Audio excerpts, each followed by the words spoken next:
என்னுடைய தாயார் ஜெயஸ்ரீ அவர்கள், செல்லம்மா அவங்கள அம்மாஜின்னு கூப்பிடுவாங்க.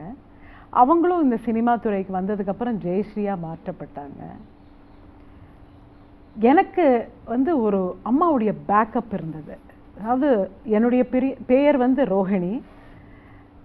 அதாவது என்னோடது பெயர் ரொம்ப நீளமான பெயர்.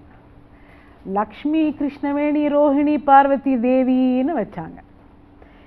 என்னை நிறைய வளர்த்தது என்னுடைய பாட்டி சுப்பலக்ஷ்மி அவர்கள் தான்.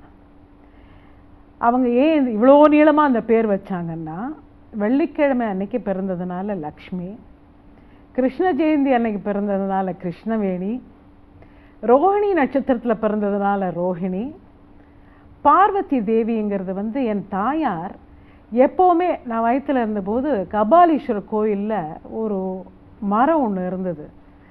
அந்த மரத்துக்கு கீழே உட்காந்து அந்த பார்வதி தாயாரை வேண்டிக்கிட்டே இருப்பாங்களாம். ஸோ நான் பிறக்கிற நேரத்துலேயும் அவங்க அங்கேருந்து தான் டெலிவரிக்கு போயிருக்காங்க. அதனால் பார்வதி தேவின்னு வச்சு கடைசியில் ரோஹிணி நட்சத்திரத்தில் பிறந்ததுனால ரோஹிணின்னு பேர் வச்சாங்க.